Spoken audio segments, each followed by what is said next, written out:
Shalom sidang jemaat yang dikasihi oleh Tuhan yang saat ini sedang beribadah di rumah masing-masing.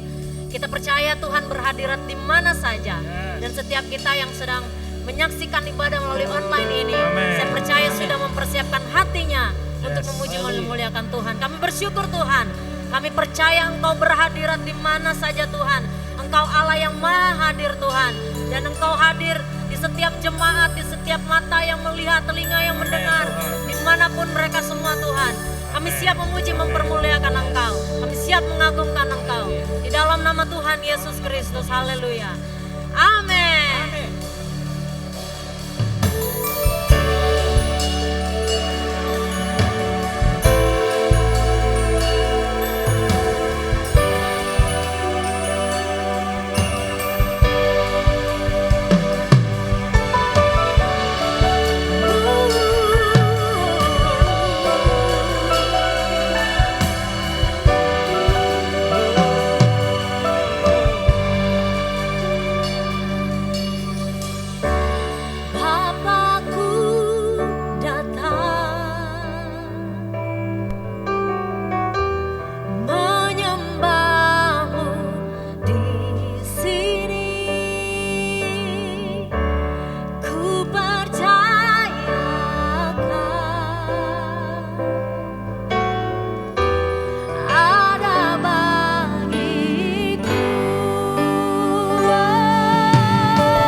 Hosana bagimu di tempat yang tertinggi Tuhan. Allah yang kami sembah di dalam nama Tuhan Yesus Kristus, yang sudah memberkati kami, yang menyertai kami, tidak pernah meninggalkan kami. Di tengah-tengah musim seperti ini, ada banyak hal yang tidak menentu. Tapi kami mau tetap percaya, ada Engkau Tuhan yang tidak pernah meninggalkan kami. Kami bersyukur, kami bangga. Firman-Mu akan segera dibagikan bagi kami semua, untuk menjawab kebutuhan sidang jemaat-Mu, untuk menuntun kami semua untuk hidup sesuai dengan karakter-Mu Tuhan. Dan biarlah firman-Mu yang akan berbicara di dalam hati setiap umat-Mu, di tempat masing-masing, di rumah masing-masing. Kami percaya kuasa-Mu tidak akan pernah berubah. Engkau mampu mengubah setiap hati yang keras, setiap sikap-sikap yang tidak berkenan di hadapan-Mu Tuhan.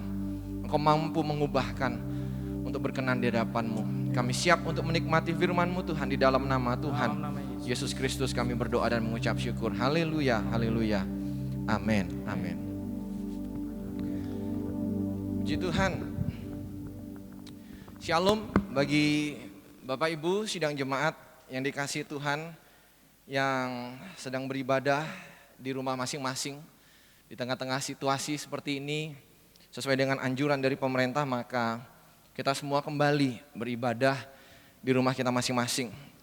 Dan itu semua tentu tidak akan mengurangi kuasa dari Tuhan kita, Allah kita yang luar biasa, di mana Dia akan mampu bekerja atas setiap hati yang sungguh-sungguh menantikan, haus dan lapar akan kebenaran firman Tuhan.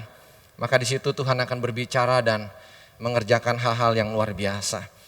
Bulan ini kita memasuki bulan yang baru, ya, yaitu bulan penuh belas kasihan. Dan tema ini akan kita bahas sepanjang bulan ini, dan mohon tuntunan Tuhan bagi kita semua. Sepanjang bulan ini kita akan belajar kebenaran firman Tuhan ini, dan pasti kita semua akan diberkati. Dan saya mohon izin kalau saya akan melepas masker karena kita sendirian di tempat ini, dan saya izin untuk melepas masker. Oke. Ayat yang akan menjadi pembahasan kita adalah masih diambil dari Yakobus pasal yang ketiga, ayat yang ke-17. Tetapi hikmat yang dari atas pertama-tama murni, selanjutnya pendamai, peramah, penurut, penuh belas kasihan dan buah-buah yang baik, tidak memihak dan tidak munafik. Kita sudah masuk di bagian yang berikutnya, yaitu penuh belas kasihan. Ya, satu hal yang baru lagi yang akan kita pelajari pada bulan ini, yaitu penuh belas kasihan. Dan apa yang dimaksud dengan penuh belas kasihan? Belas kasihan diterjemahkan dari bahasa aslinya, bahasa Yunani, yaitu eleos. Ya. Dan di dalam satu tafsiran buku yang saya baca, maka belas kasihan itu diterjemahkan yaitu kepedulian secara praktis terhadap mereka yang membutuhkan pertolongan dan menderita sehingga menghasilkan buah yang baik. Ya. Dari penjelasan ini sangat jelas bagi kita bahwa belas kasihan ini berbicara tentang satu sikap hati. Ya. Kepedulian sikap hati yang diterjemahkan dalam tindakan-tindakan praktis bagi orang-orang yang membutuhkan pertolongan dan bahkan yang menderita. Dan dari pertolongan ini, dari sikap hati ini akan menghasilkan buah yang baik, yang tentunya akan menjadi berkat bagi orang yang kita tolong dan tentunya akan mempermuliakan nama Tuhan. Dari penjelasan ini, dari belas kasihan ini, maka minggu ini kita akan membahas satu tema yang lebih spesifik lagi, karena berbicara tentang kepedulian dan sikap hati. Ya, salah satu sikap hati yang sangat dibutuhkan untuk karakter ilahi penuh belas kasihan ini adalah selfless heart. Hati yang tidak egois, Hati yang tidak memikirkan dirinya sendiri. Ya, ini yang akan kita bahas minggu ini. Hati yang tidak hanya saya untuk kepentinganku, tetapi akan berpikir untuk kepentingan yang jauh lebih besar. Bahkan orang-orang yang tidak pernah kita anggap sebelumnya. Itu sebabnya kita akan belajar terkait dengan tema selfless heart ini. Maka saya akan mengajak kita melihat satu contoh perumpamaan yang diangkat oleh Tuhan Yesus ketika Tuhan kita diperhadapkan dengan satu pertanyaan yang luar biasa oleh seorang ahli Taurat. Dan Tuhan Yesus mengemukakan satu perumpamaan tentang orang Samaria yang baik hati. Dari Injil Lukas pasal yang ke-10, dari ayat yang ke-25 sampai yang ke-37. Maka di situ kita akan bisa baca dengan sangat jelas apa yang terjadi, ya, situasi yang ada. Dan kita akan lihat, kita akan breakdown pelan-pelan. Ya.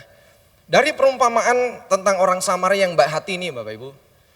Ketika Tuhan Yesus berbicara dan menggunakan media perumpamaan untuk menjelaskan sesuatu kepada audiens, maka kita percaya di balik perumpamaan tersebut ada satu makna yang luar biasa. Ada hikmat yang tersembunyi di balik perumpamaan tersebut. Dan saya yakin dan percaya ketika Tuhan Yesus berbicara tentang perumpamaan-perumpamaan, itu pasti bukan asal-asalan. Ya, itu pasti menggambarkan sesuatu. Ada nilai yang sangat berharga yang Tuhan sedang sampaikan kepada audiensnya waktu itu, yang tentu saja adalah audiens yang sangat majemuk, sehingga membutuhkan cara yang lebih baik, yang bisa mudah untuk diterima oleh penerima pesan waktu itu. Ya. Dan sesuai dengan perumpamaan ini, orang Samaria yang baik hati, maka sebelum saya akan mengajak kita membaca breakdown terlebih dalam lagi bagian ini, saya mau menjelaskan sedikit siapa sih orang Samaria. Ya. Kenapa kisah ini menjadi satu hal yang sangat penting. Orang Samaria adalah orang yang sangat dibenci oleh orang Israel. Karena sejarah yang sangat panjang sebelumnya. Dan itu semua dimulai ketika perpecahan yang terjadi kira-kira ketika zaman anak dari Raja Salomo, yaitu Rehabeam. Ya, ketika Rehabeam menjadi raja, naik tahta menggantikan Raja Salomo, maka 10 suku tidak menerima dan menolak kepemimpinan dari Rehabeam, sehingga mereka memilih satu raja, yaitu kepemimpinan Yerobeam, ya, dan mereka mendirikan satu kerajaan. Dari 10 suku ini, kerajaan utara yang disebut ibu kotanya adalah Samaria, ya, disebut sebagai kerajaan utara. Dan 2 suku yang lain, yaitu Yehuda dan Benyamin, mereka tetap kerajaan Israel, dan itu disebut kerajaan selatan, ya, dan ibu kotanya adalah Israel, seperti itu. Ibu kotanya adalah Yerusalem. Nah, berkembangnya waktu, maka Samaria, kerajaan Samaria, orang-orang Samaria tercampur baur oleh suku-suku lain yang ada di sekitar mereka. Sedangkan 2 suku Benyamin dan Yehuda ini memandang dirinya adalah sebagai terah yang murni, yang tidak tercampur oleh suku yang lain. Itu sebabnya mereka merasa bahwa sukunya adalah suku yang terbaik di seluruh muka bumi, murni, ya, tidak tercampur. Itu sebabnya mereka sangat memandang rendah orang Samaria, dan saking rendahnya mereka benar-benar tidak mau melewati jalan, bahkan menginjakkan kakinya di kota Samaria. Mereka nggak mau duduk satu meja, apalagi menggunakan gelas yang sama atau piring yang sama dengan mereka. Sedemikian bencinya mereka dan menganggap rendahnya orang Samaria sehingga mereka orang Israel benar-benar menganggap rendah seperti itu. Tetapi ada hal yang luar biasa ya yang Tuhan ajarkan bagi ahli Taurat waktu itu. Dan saya mau mengajak kita membaca dari Injil Lukas pasal yang ke-10 ya, dari ayat yang ke-25 sampai yang ke-29. Pada suatu kali berdirilah seorang ahli Taurat untuk mencoba Yesus, katanya, "Guru, apa yang harus kuperbuat untuk memperoleh hidup yang kekal?" Jawab Yesus kepadanya, "Apa yang tertulis dalam hukum Taurat? Apa yang kau baca di sana?" Jawab orang itu, "Kasihilah Tuhan Allahmu dengan segenap hatimu, dan dengan segenap jiwamu, dan dengan segenap kekuatanmu, dan dengan segenap akal budimu, dan kasihilah sesamamu manusia seperti dirimu sendiri." Kata Yesus kepadanya, "Jawabmu itu benar. Perbuatlah demikian, maka engkau akan hidup." Tetapi untuk membenarkan dirinya, orang itu berkata kepada Yesus, "Dan siapakah sesamaku manusia?" Ya. Bagian yang pertama dari beberapa ayat awal yang kita baca ini, Bapak Ibu. Saya mau mengajak kita melihat bahwa yang sedang berdialog dengan Tuhan Yesus ini adalah seorang ahli Taurat. Seorang ahli hukum, bukan orang sembarangan. Ya, orang yang benar-benar menguasai hukum Taurat, kitab Musa, dan benar-benar kalau orang Jawa bilang ngelontok gitu ya, benar-benar hafal di luar kepala. Tetapi yang kita lihat dari perbincangan ini, maka poin yang pertama yang saya mau ajak kita melihat bahwa ternyata mengetahui kebenaran itu belum tentu melakukan kebenaran.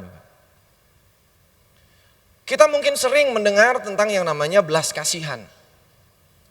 Kita orang Kristen dikenal dengan belas kasihan. Ciri khas orang Kristen adalah kasih. Mungkin kita tahu kebenaran tersebut. Tetapi mungkin juga belum tentu kita melakukannya. Sama seperti yang terjadi dalam perbincangan ini. Ahli Taurat ini ngerti bahwa hukum yang terutama itu adalah mengasihi Tuhan dengan segenap hati, dengan segenap jiwa, dengan segenap kekuatan, dengan segenap akal budi. Dan kasihilah sesama manusia seperti diri sendiri. Tetapi kenyataannya Yesus bilang perbuatlah itu. Karena apa? Karena Tuhan tahu motivasi hati dari ahli Taurat ini. Tuhan kita tahu pengetahuan kita, tetapi juga Dia tahu isi hati kita. Ya. Dan ahli Taurat ini benar-benar tidak melakukan, tidak mempraktekkan apa yang dia ketahui.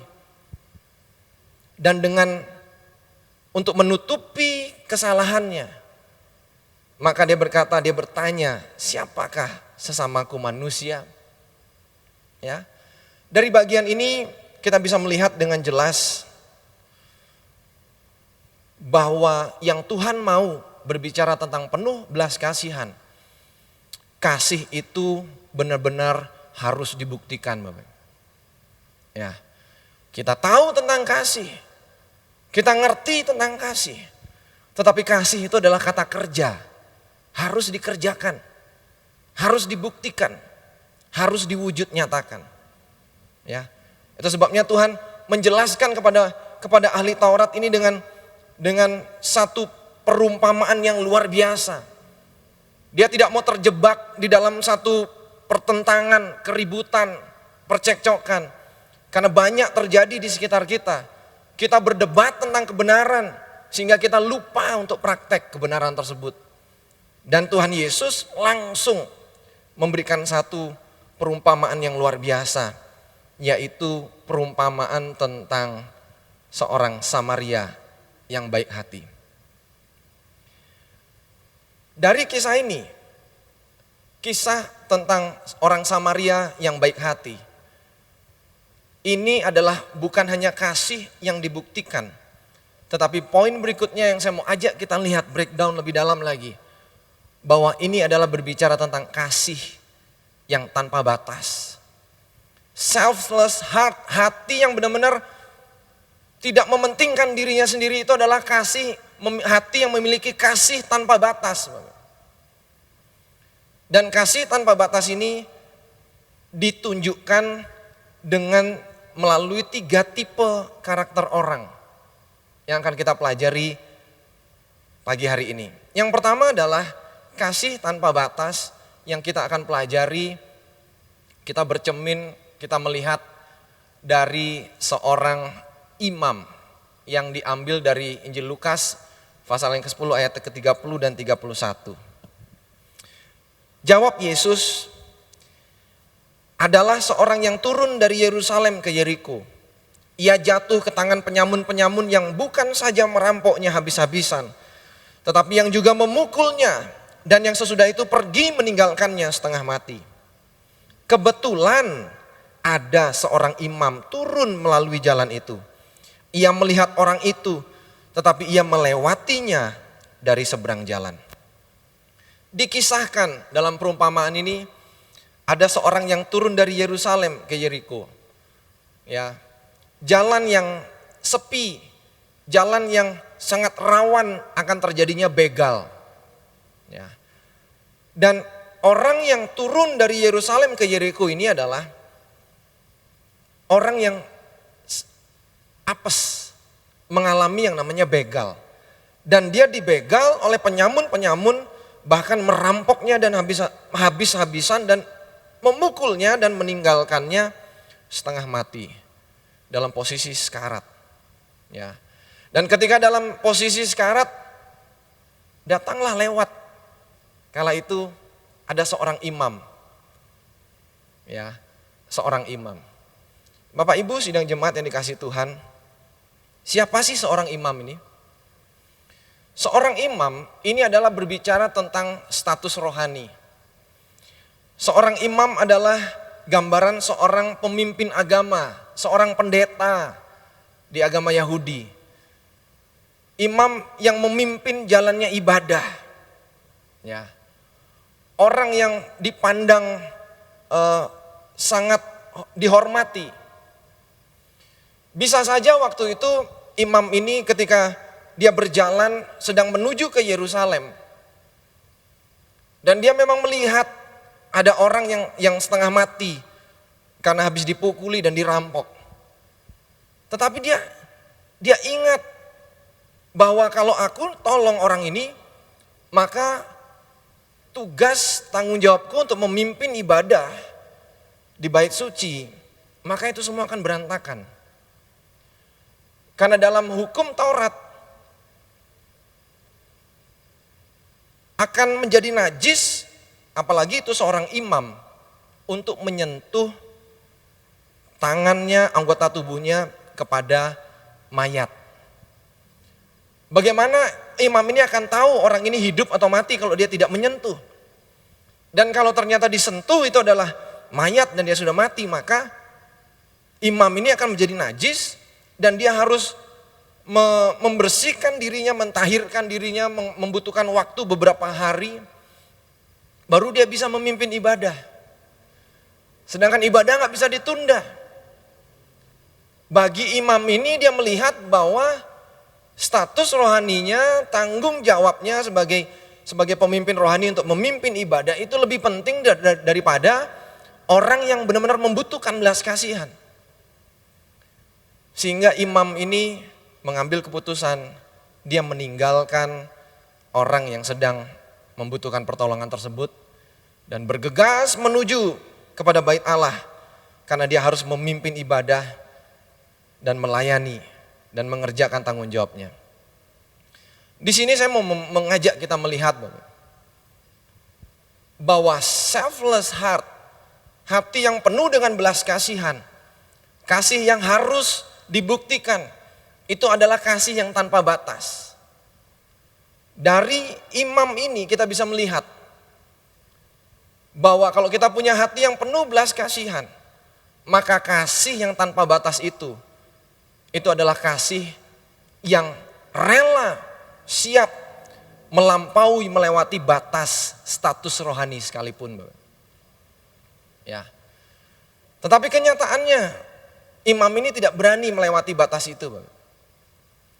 Dia tetap masih melihat statusnya itu jauh lebih penting daripada orang yang membutuhkan pertolongannya. Kemudian Tuhan Yesus tidak berhenti dari contoh atau perumpamaan tentang seorang imam. Tuhan Yesus lanjut kepada contoh yang berikutnya, yaitu seorang Lewi.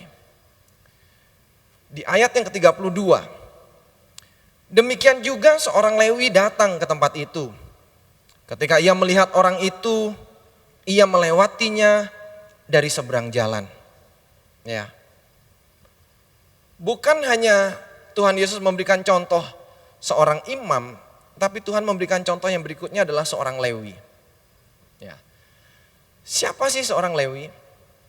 Orang Lewi adalah gambaran, kalau bagi kita sekarang, kalau Lewi itu adalah memang suku yang dikhususkan untuk melayani Tuhan. Sedangkan imam itu adalah keturunan suku Lewi, keturunan Harun yang menjadi pemimpin di dalam ibadah. Sehingga kalau kita terjemahkan dengan konteks kita zaman sekarang, maka orang Lewi ini adalah gambaran pelayan-pelayan Tuhan. Ya. Gambaran dari volunteer, gambaran dari aktivis-aktivis yang terlibat di dalam pelayanan. Gitu. Itu gambaran dari seorang Lewi. Tidak jauh berbeda dengan seorang imam. Tidak jauh berbeda dengan pendetanya. Maka orang Lewi pun dia melihat dan memandang permasalahan orang yang sedang membutuhkan pertolongan ini, dan dia bercermin terhadap dirinya sendiri. Ya. Ada tugas pelayanan yang harus dia kerjakan di bait Allah. Ya. Walaupun dia bukan sebagai seorang pemimpin ibadah, seorang imam, tetapi dia gambarannya seperti seorang pengurus gereja. Dia harus mempersiapkan segala sesuatunya. Supaya imam bisa memimpin ibadah, maka ada perkakas-perkakas yang harus dipersiapkan. Semuanya harus dipersiapkan dengan matang. Maka dengan hukum Taurat yang sama, kalau orang Lewi ini menyentuh tangannya kepada mayat, maka dia akan menjadi najis. Sehingga dia gak bisa pelayanan. Dia gak bisa mengerjakan tanggung jawabnya di bait Allah. Dan kalau dia tidak mengerjakan tanggung jawabnya di bait Allah, maka orang Lewi ini tidak akan bisa menerima hasil dari persepuluhan yang dikumpulkan oleh seluruh suku Israel. Itu sebabnya orang Lewi ini berpikir di dalam pikirannya, kalau aku tolong dia, maka ada banyak hal yang harus aku korbankan. Dan orang Lewi ini hanya bisa melihat dari seberang jalan, dan dia tetap melihat bahwa dia harus mengerjakan tanggung jawabnya. Dia harus mengerjakan apa yang sudah menjadi adatnya dia, apa yang sudah menjadi kebiasaannya dia. Itu sebabnya dari orang Lewi ini, Bapak Ibu, ketika kita belajar dengan hukum atau karakter penuh belas kasihan, kasih yang tanpa batas itu adalah kasih yang berani dan mampu dan mau melewati batas-batas kebiasaan atau budaya buatan manusia. Ya. Ada banyak kebiasaan-kebiasaan yang diciptakan oleh manusia, yang sehingga kita akhirnya menjadi terbiasa, jadi adat, menjadi budaya kita. Tetapi kemudian ketika diperhadapkan dengan orang yang benar-benar membutuhkan perhatian kita seringkali masih lebih mementingkan kebiasaan-kebiasaan atau budaya-budaya buatan manusia. Ya. Ketika diperhadapkan dengan keadaan yang demikian, kita lupa bahwa ada hukum yang terutama, yaitu kita mengasihi Tuhan dan mengasihi sesama seperti kita mengasihi diri kita sendiri. Ya. Kita tahu kebenaran tersebut, tetapi belum tentu kita melakukan kebenaran tersebut. Orang Lewi ini belum berani melewati batas kebiasaan mereka. Itu sebabnya dia mengambil keputusan untuk tidak menolong korban yang sedang terkapar setengah mati ini. Tapi Tuhan Yesus tidak berhenti di situ. Di ayat yang ke-33 kita belajar dari contoh yang ketiga, yaitu orang Samaria. Lalu datang seorang Samaria yang sedang dalam perjalanan ke tempat itu. Dan ketika ia melihat orang itu, tergeraklah hatinya oleh belas kasihan. Ia pergi kepadanya lalu membalut luka-lukanya. Sesudah ia menyiraminya dengan minyak dan anggur. Kemudian ia menaikkan orang itu ke atas keledai tunggangannya sendiri.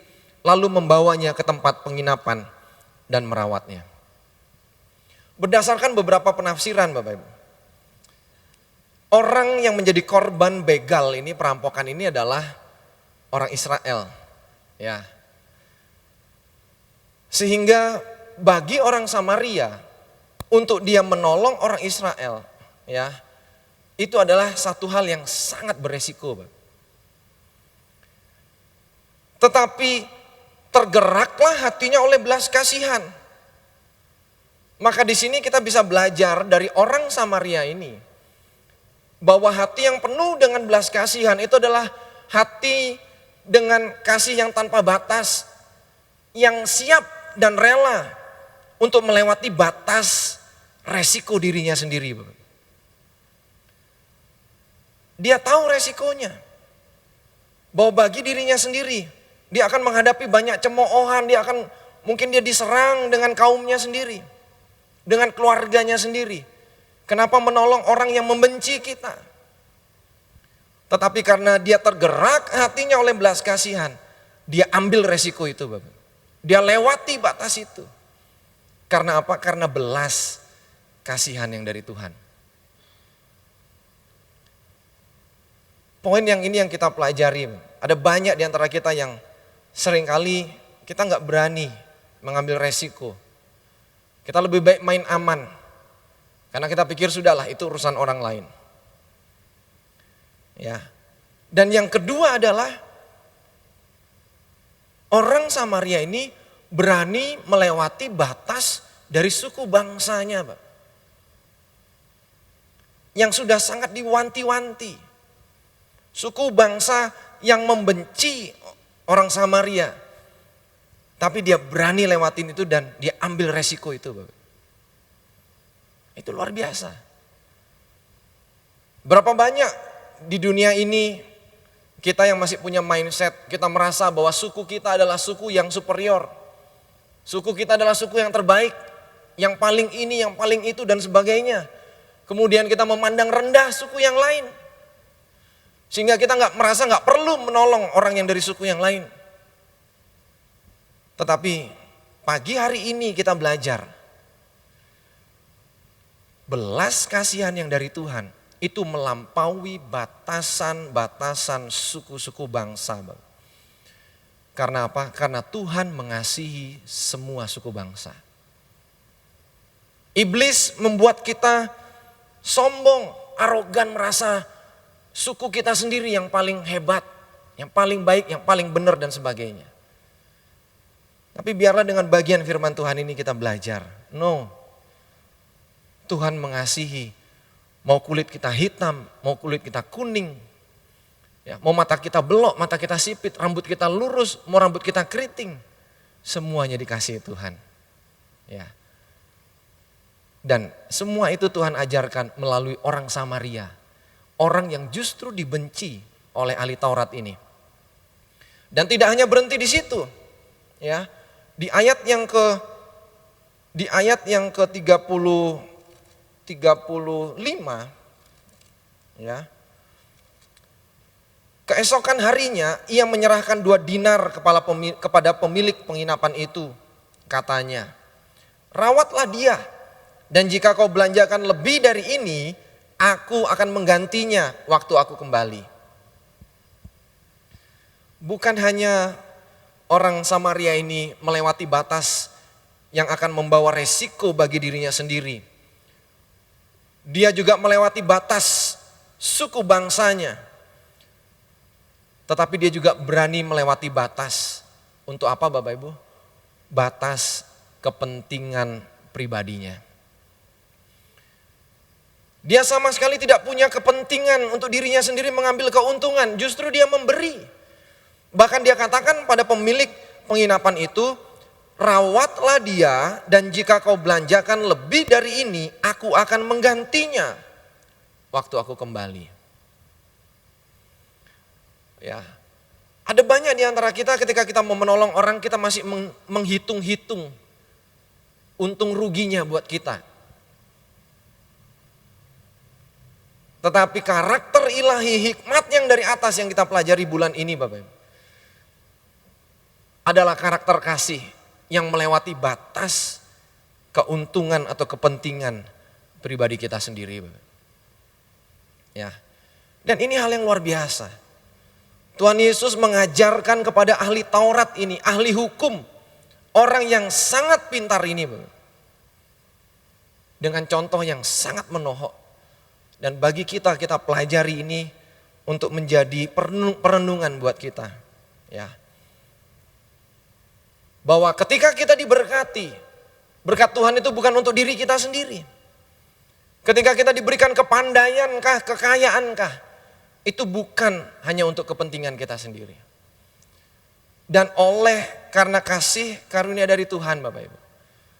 Pagi hari ini saya akan menampilkan satu kesaksian yang luar biasa dari seorang anak muda dari jemaat kita sendiri. Dia bukan keluarga yang semuanya baik-baik saja. Dia sudah meninggal oleh ibu yang dikasihinya. Dan bapaknya saat ini sedang dalam pemulihan kesehatan yang luar biasa. Tetapi anak muda ini, dia belajar dengar-dengaran dengan apa yang Tuhan mau untuk dia jadi berkat. Kita saksikan kesaksiannya berikut ini.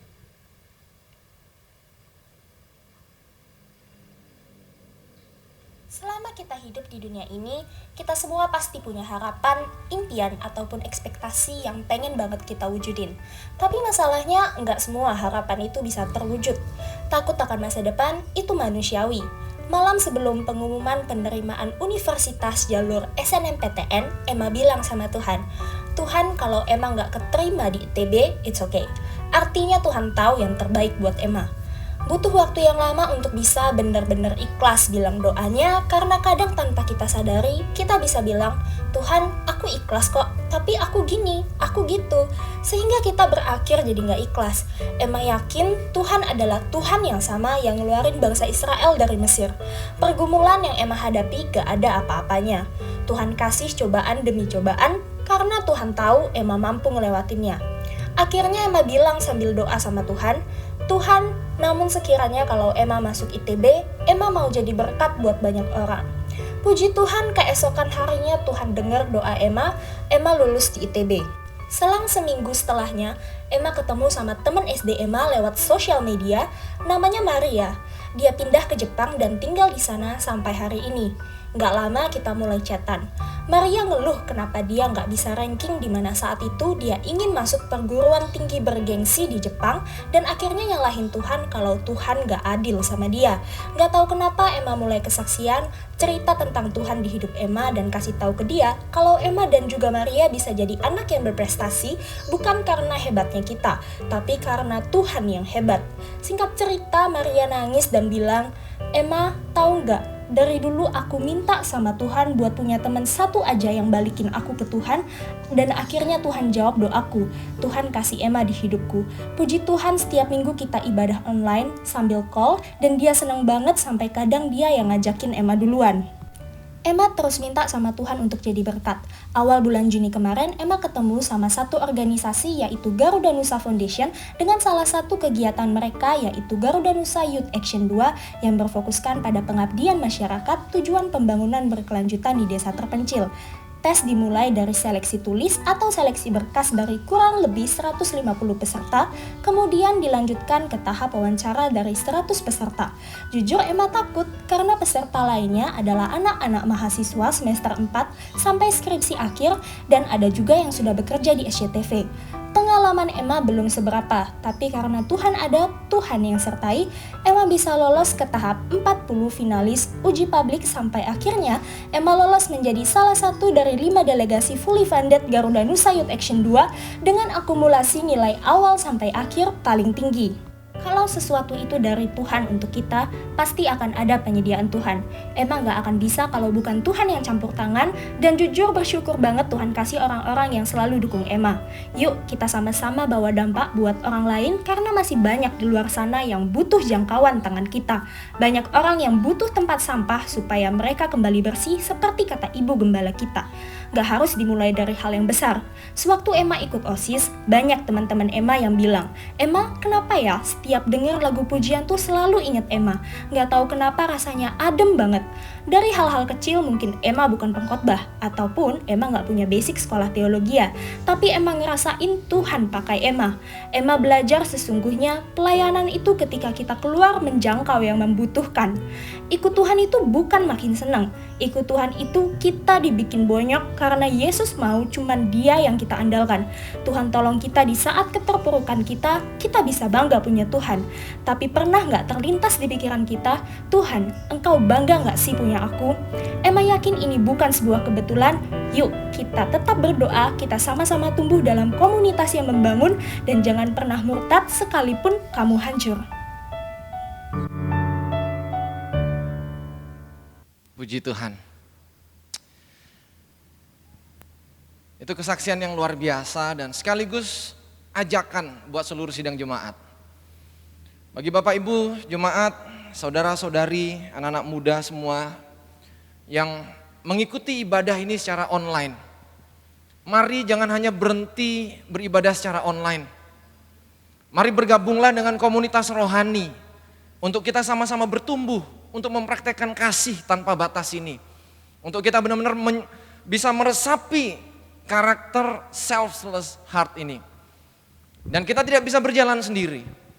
Itu sebabnya saya mau mengajak seluruh Bapak Ibu yang belum tergabung di dalam keluarga Baitani, di dalam kelompok kecil dan komunitas rohani, silakan hubungi kantor sekretariat kami. Dan dimanapun Bapak Ibu tinggal, kami akan berusaha melayani, kami akan berusaha jangkau, dan mari kita bertumbuh bersama-sama di dalam komunitas ini. Nah, sebagai penutup dari firman Tuhan yang menjadi bagian kita pada pagi hari ini, bahwa kisah tentang orang Samaria yang baik hati ini berbicara tentang satu alegori, salah satunya adalah mengkisahkan tentang Tuhan Yesus. Bahwa orang yang sedang sekarat, dibegal, dirampok habis-habisan, itu adalah gambaran kita. Kita dihajar oleh dosa, habis-habisan, kita gak bisa berbuat apa-apa. Karena dosa, iblis menuntut kita, menghakimi kita, mengintimidasi kita. Tetapi adat istiadat tidak bisa menolong kita, Bapak. Agama tidak bisa menolong kita. Apapun yang selama ini kita pikir itu adalah budaya buatan manusia, itu pun gak akan mau menolong kita, Bapak. Tetapi hanya ada satu pribadi yang mau berhenti menolong kita, bahkan memberikan segala-galanya tanpa pamrih. Dia melewati batas-batas kemustahilan. Dia melewati batas kepentingan untuk dirinya sendiri. Dia tidak mencari untung, bahkan dia memberi segala-galanya. Yaitu Tuhan Yesus Kristus, Bapak. Dan ketika kita sadar bahwa kita dulu, kalau bukan tanpa Tuhan, kita adalah manusia yang sekarat, gak bisa apa-apa. Ketika Tuhan sudah menolong kita, menyelamatkan kita, bahkan memberkati kita, mari buka mata hati kita. Lihat di seberang jalan, di depan rumah kita, di depan kantor kita, di sekitar lingkungan gereja kita. Ada banyak orang yang masih membutuhkan. Terutama di tengah-tengah situasi seperti ini. Tuhan mau sungguh-sungguh kita orang-orang yang sudah diselamatkan ini, ayo kita praktek. Ayo kita berbuat sesuatu. Mungkin kita belum punya banyak, tetapi apapun yang ada di tangan kita, itu bisa jadi berkat. Seperti apa yang tadi Emma sampaikan, dia hanya memberikan telinganya untuk temannya curhat, menyampaikan isi hatinya. Itu pun jadi berkat. Mari kita berjuang untuk jadi berkat. Apapun yang Tuhan percayakan. If you can see it, you can fix it. Kalau Tuhan izinkan kita melihat orang yang membutuhkan, berarti Tuhan mau pakai kita untuk menolong orang tersebut. Dan nama Tuhan pasti akan dipermuliakan. Sebagai penutup saya mau mengajak kita membaca Injil Lukas pasal yang ke-10 ayat yang ke-37. Di ayat 36 ahli Taurat itu bertanya, siapakah di antara ketiga orang ini? Tuhan Yesus bertanya, menurut pandanganmu adalah sesama manusia dari orang yang jatuh ke tangan penyamun itu? Jawab orang itu, yaitu ahli Taurat ini, orang yang telah menunjukkan belas kasihan kepadanya. Kata Yesus kepadanya, pergilah dan perbuatlah demikian. Sampai akhir pembincangan pun ahli Taurat ini masih gengsi untuk menyebut orang tersebut adalah orang Samaria. Begitu keras hatinya. Tetapi perintah Yesus yang terakhir jelas sekali. Pergilah dan perbuatlah demikian. Sebagai penutup, jelas sekali apa yang tadi Tuhan sampaikan. Bahwa panggilan untuk mengasihi Allah itu adalah panggilan untuk mengasihi sesama. Kalau mulut kita mengatakan aku mengasihi Engkau Tuhan, maka tangan kita harus mempraktekkan kita mengasihi sesama kita. Kita mengasihi orang-orang yang membutuhkan, yang sedang dalam penderitaan. Kalau Tuhan gerakkan itu di hati saya dan saudara, mari. Tanpa melihat suku bangsanya, tanpa melihat kepentingan apapun, mari kita berbuat sesuatu. Dan di tengah-tengah musim seperti ini tidak ada waktu yang terbaik seperti waktu-waktu ini untuk kita bisa mempraktekkan belas kasihan kepada orang-orang di sekitar kita. Biar Tuhan yang akan memberikan kita hikmat dan kemampuan untuk mempraktekkan bagian firman Tuhan ini. Mari kita akan masuk di dalam perjamuan kudus untuk kita memperingati korban Kristus di kayu salib yang begitu luar biasa. Haleluya Tuhan. Takkan pernah ada kasih di dunia seperti kasih-Mu Tuhan. Kau telah buktikan cinta-Mu padaku dengan penebusan-Mu.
Bapak, kami akan mempersiapkan hati kami untuk menikmati tubuh dan darah Kristus. Hamba berdoa dari tempat ini, untuk setiap kami akan menikmati tubuh dan darah-Mu. Kuduskan, layakkan kami semua Tuhan. Setiap tangan-tangan yang akan mengambil tubuh dan darah-Mu dikuduskan di dalam nama Tuhan Yesus. Setiap roti, hosti, makanan apapun yang sedang dipersiapkan oleh umat-Mu di rumah masing-masing, dikuduskan, dilayakkan menjadi tubuh-Mu Tuhan. Setiap minuman, anggur, air yang digunakan, dilayakkan, dikuduskan menjadi darah-Mu Tuhan. Amin. Dan di dalamnya akan ada kuasa yang luar biasa yang akan kami nikmati bersama-sama. Dan Roh Kudus bekerja dalam setiap hati kami masing-masing. Haleluya.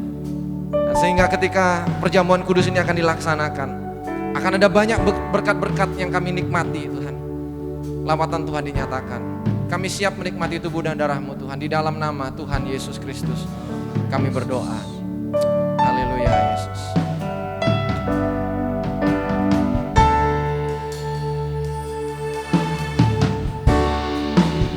Takkan pernah ada kasih di dunia seperti kasih-Mu Tuhan. Kau telah buktikan cinta-Mu padaku dengan penebusan-Mu.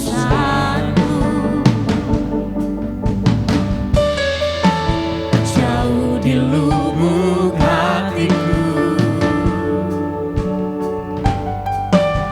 ingin ku katakan,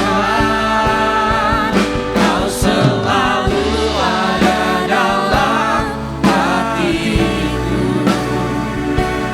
menemani hidupku, memuji-Mu, menyembah-Mu selamanya. Itulah yang ku rindu. Kau selalu ada dalam hatiku, menemani hidupku,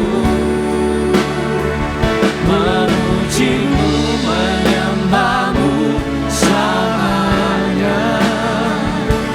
Itulah yang ku rindu. Itulah yang ku rindu.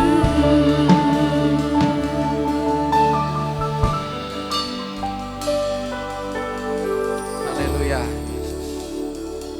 Mari Bapak Ibu sidang jemaat sekalian, bersama-sama saya, mari angkat hosti atau roti yang sudah kita siapkan. Kita angkat lebih tinggi dari kepala kita, sebagai bentuk kita menghormati. Mata kita melihat ini adalah hosti atau roti, tetapi iman kita percaya bahwa ini adalah tubuh Kristus. Saya akan bacakan dari 1 Korintus pasal yang 11 ayat 23. Sebab apa yang telah kuteruskan kepadamu telah aku terima dari Tuhan, yaitu bahwa Tuhan Yesus pada malam waktu Ia diserahkan mengambil roti, dan sesudah itu Ia mengucap syukur atasnya. Ia memecah-mecahkannya dan berkata, inilah tubuhku yang diserahkan bagi kamu. Perbuatlah ini menjadi peringatan akan aku. Apakah kita sungguh-sungguh percaya bahwa hosti atau roti di tangan kanan kita ini adalah tubuh Kristus? Amin. Mari kita makan dengan percaya dalam nama Tuhan Yesus Kristus.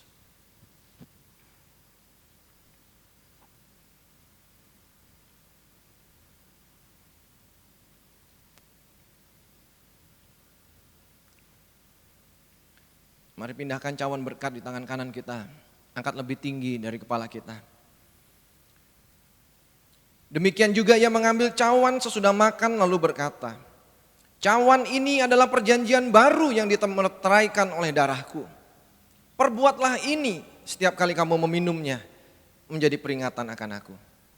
Apakah kita sungguh-sungguh percaya bahwa anggur, minuman yang di tangan kanan kita ini adalah darah Kristus?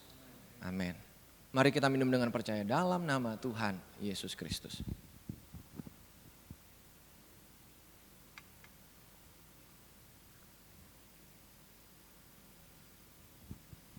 Sebab setiap kali kamu makan roti ini dan minum cawan ini, kamu memberitakan kematian Tuhan sampai Ia datang. Mari kita mengucap syukur di hadapan Tuhan. Bapa, hamba bersyukur berserta seluruh pelayan yang melayani hari ini, dengan seluruh umat-Mu yang beribadah secara online di rumah masing-masing. Tuhan, kami bersyukur buat pengorbanan-Mu di kayu salib. Tidak ada kasih yang seperti kasih-Mu Tuhan. Tidak pernah ada kasih yang pernah melawat kami, menguasai kami seperti kasih-Mu Tuhan. Engkau mengasihi kami melewati batas-batas yang begitu luar biasa. Kami yang tidak layak, kami yang bukan siapa-siapa. Engkau sudah selamatkan kami. Engkau sudah mengasihi kami dengan luar biasa Tuhan. Kami berterima kasih. Tidak ada pribadi yang pernah melakukan hal tersebut bagi kami Tuhan. Hanya Engkau yang sudah mengerjakan hal tersebut di kayu salib. Kami sungguh bersyukur Tuhan. Dan sesuai dengan firman yang sudah Engkau berikan bagi kami, mampukan kami untuk praktek. Memiliki hati yang penuh dengan belas kasihan melihat jiwa-jiwa di sekitar kami Tuhan. Bukan karena kami hebat, bukan karena kami kaya, bukan karena kami pandai. Tapi karena kami mau belajar praktek firman-Mu Tuhan. Itu sebabnya Roh Kudus hamba berdoa. Biar hikmat yang dari atas, hati yang penuh dengan belas kasihan dilimpahkan atas kami semua. Sehingga kami bukan hanya menjadi penonton, tapi justru kami akan memakai kesempatan yang ada ini untuk kami menjadi berkat. Bukan berbicara besar atau kecil, tapi berbicara dari hati kami Tuhan. Itu sebabnya mampukan kami untuk meresponi kesempatan yang ada ini. Untuk kami bisa menjadi berkat bagi orang-orang di sekitar kami. Bagi apapun yang sedang terjadi saat-saat ini Tuhan. Kami mau belajar Tuhan. Itu sebabnya Roh Kudus terjemahkan lebih lanjut bagian firman-Mu ini Tuhan. Untuk kami benar-benar ngerti dan benar-benar bukan hanya berhenti dalam menjadi pengetahuan. Tapi kami mampu mempraktekkannya dalam kehidupan kami Tuhan. Karena itulah yang Engkau inginkan. Gaya hidup di dalam kekekalan bersama Engkau Tuhan. Kami orang-orang yang benar-benar mempraktekkan iman kami Tuhan. Karena iman tanpa perbuatan adalah mati. Itu sebabnya kami mau Tuhan. Iman kami terus hidup ketika kami terus belajar mempraktekkan apa yang sudah kami percayai di dalam-Mu Tuhan. Terima kasih Bapak, memberkati seluruh umat-Mu dimanapun berada. Di tengah-tengah situasi yang seperti ini, kami harus menghadapi PPKM darurat ini Tuhan. Tuhan tolong kami semua, pelihara umat-Mu Tuhan. Kami yang benar-benar berseru mengandalkan Engkau Tuhan. Kami tidak memiliki apapun yang bisa kami banggakan, kami hanya punya Tuhan. Itu sebabnya kami berseru kepadamu Tuhan. Biarlah belas kasihan-Mu dicurahkan atas kami semua. Di dalam bentuk pemeliharaan, di dalam bentuk damai sejahtera, dalam sukacita. Dalam bentuk pengharapan yang tidak akan pernah pudar. Itu menjadi belas kasihan-Mu dalam kehidupan kami Tuhan. Untuk akan memampukan kami melewati proses-proses kehidupan yang demikian luar biasa. Itu sebabnya Tuhan berkati kami, tuntun kami, kuatkan kami Tuhan. Untuk kami tidak akan meninggalkan Engkau sedikit pun Tuhan. Biarlah semua yang kami sudah lihat, kami dengar, kesaksian dari anak-Mu Emma tadi juga. Itu akan menjadi berkat bagi seluruh umat-Mu. Kami tidak hanya puas untuk menikmati ibadah ini secara online. Tapi kami akan praktek dan kami akan bertumbuh bersama di dalam komunitas kecil. Karena itulah yang Kau inginkan dalam kehidupan kami Tuhan. Terima kasih Bapak, terima kasih. Hamba berdoa, kami bersepakat berdoa untuk bangsa dan negara dengan semua yang sedang dihadapi. Tuhan berikan hikmat bagi pemimpin kami dari pusat sampai di daerah.